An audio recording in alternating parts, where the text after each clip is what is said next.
Bachelorette Michelle Young and I think this is how you pronounce it, Nate Alukoya has been gifted $200,000 for their first home. So the Michelle Young and Nate will be moving in together very soon thanks to some help from the Bachelorette producers. So the season 18 lead and her fiance were gifted $200,000 during Tuesdays after the final rose special to put toward a down payment on a house in her home state of Minnesota. When host Caitlin Bristow asked Lukoya about the couple's future plans and living together, he replied, "We're not waiting. There's no reason to wait with Michelle," the text-based account executive explained, adding, "Let's do this." So once the lovebirds revealed they were house hunting and that their Zillow notifications had been crazy, Young 28 and Lukoya 27 were presented with a gingerbread house with the generous check inside. That right there is from us in the Bachelor family, Bristow said, 36 said. And that is I'm going to cry. That's a down payment on your first home together. Before accepting her now fiance's proposal, Young had to send runner-up Brandon Jones home during the season 18 finale of The Bachelorette. Jones, 27, admitted that he would always love Michelle moments before reuniting with her for the first time since their breakup during the After the Final Rose special. Sounds like Jones is a simp. Unfortunately, I don't think that it would be respectful to love her in that manner anymore. I want her and Nate to truly be happy, blah, blah, blah, blah. But yeah, I meant what I said. I will love her. I will always care for her, and I'll always put her first. Uh huh. Uh huh. Yeah. So Young, who first appeared on Matt James' season of The Bachelor, said choosing between two men she was in love with was the hardest decision she's ever had to make. However, she ultimately knew Alukoya was her soulmate. Nate, from the moment you stepped out of the limo, I felt that there was a connection, she said prior to the proposal. It was this kinetic moment. By the way, if you hear that noise, that's like a husky eating a bone. It was this kinetic moment while I was feeling things that I didn't even really know it was possible to feel. So here's the thing, right?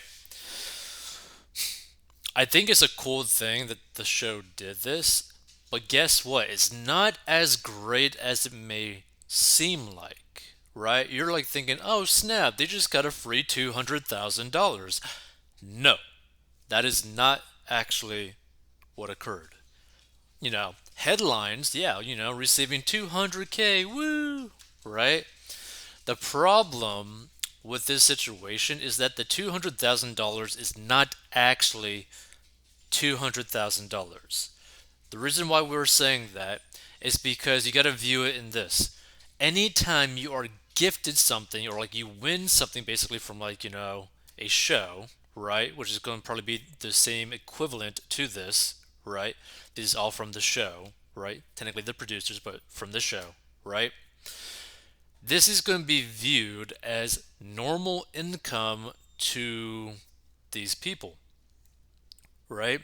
So I don't know how much money they're actually making, but they're going to be taxed on that money as if it's their normal income. So let's say, I'm just using this as an example, right? Let's say, for example, you were making $50,000 a year, right?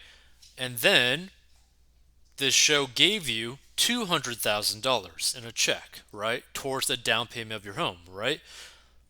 But in the eyes of the IRS, right, that $200,000 isn't viewed as $200,000 in terms of like a down payment. It's going to be like, hey, you just got an income for this year of $250,000 because they add it onto your annual income, right? So basically, you're now having to deal with being put into this high tax bracket where you're now forced to pay taxes on that money at that high tax bracket. This is the problem that you see with a lot of people who like go on these like game shows and all that kind of stuff where they win like a brand new car, right? And so like this brand new car that's like 100 grand brand new, guess what? The people who win it are typically people who are not making that much money, so it's actually going to bump them up into a whole new tax bracket, meaning that they're going to be forced to sell this item just so that they could actually afford to pay the taxes on that item, right? Because it's viewed as income, right? And because they're going to receive like $200,000, and again, I don't know what their income is. Like if they're like making like multiple six figures combined, anyways, then it's not really going to have that much impact on them. But there's another thing to this. Even though they are engaged, they are not married yet, right?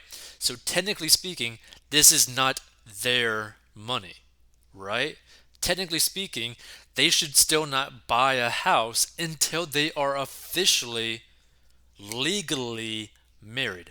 And especially since this is dealing with the show, The Bachelorette, The Bachelor, all that kind of stuff, right? Because how many of the contestants have stayed together past 2 years after the show? Not much. 5 years after the show, an extremely low amount, right? So you got to keep that in mind. Just because they might be in love now doesn't mean that they are going to be in love in the future, right? Especially when you met in this type of scenario, right? Now there are some like rare occurrences where like people stay together and all that kind of stuff, right? And they might be one of the outliers, right? And I hope that these two people end up being those outliers because you never want to wish bad on anyone ever, right? You want to be like, hey, I hope you two have an amazing life, have an amazing marriage, have a whole bunch of kids that you guys could raise up to be awesome people, right? You want that to be awesome, right? It's just you got to be very careful in this type of situation. And for anyone who ends up like stumbling upon this and listening to this, never, and I mean never, buy a house with someone that you are not married to. There are so many legal issues that could come about that if something were to happen bad, right? One of you might cheat. One of you might die from like an illness. One of you might get killed, okay? One of you might end up just saying like, you know what? I just want a divorce. I don't want to be with you anymore, right? I've fallen out of love with you, right? Or the bedroom time is not what I'm wanting anymore, or I'm not interested in having bedroom time with you anymore, so now we're just done. I have no interest in you. I don't want to spend time with you, all this other stuff, right? There's like so many different factors that come into this, right? And here's the thing, once they get married and once they link their bank accounts, meaning they both have access to their accounts, like they like combine their finances so they're truly one, so that they're truly a team, because the guy says that there's no reason to wait anymore. Well then prove it. Get married right away and prove it that you guys are meant to be together, combined as a team and take on the road together, right? So make sure to do that. Make sure to get married before buying a house because there's just so many things that could go wrong. Like so many things that can go wrong. And I don't want anyone to end up basically putting themselves in a situation where they are forced to do things, right? Like I would never want anyone to end up being put in that type of situation. And let's say, for example, this is going to be, a horrible example, but let's just use this as an example. Let's say that they end up buying this house and one of them dies before they get married, right? Well, now they own the house with the other person's family members, and the other person's family members might hate them, right? So now you are co-owner with a property with people that hate your guts, okay? Or that might try to make your life horrible, right? Or might just purposely try to ruin your credit, ruin your finances just because they hate you, or maybe they blame you for the death of their family member, right? So that's something to think about as well, right? And who knows? Maybe they end up buying this house before they get married and one of them cheats on one another. That's going to be an issue, right? So just keep that in mind.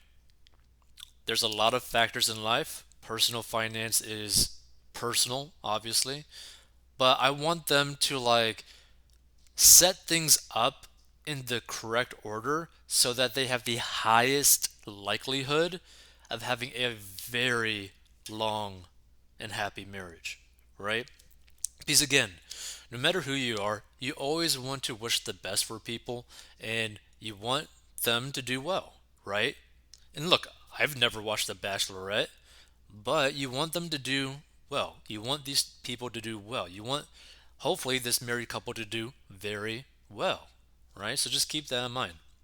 Hopefully, they end up, maybe stumbling upon this or get shared this and all that kind of stuff, right? Because I really hope that they get married before they end up buying a house so that they could truly be a team and start off their marriage in like a really good way, in a very serious way too. If you want to learn how to get out of debt and master your money, go to 40inbox.com, and I hope the best for these two individuals, Nate and Michelle Young, right? Yeah, Michelle Young. But by the way, they are very good looking people too. That's pretty awesome.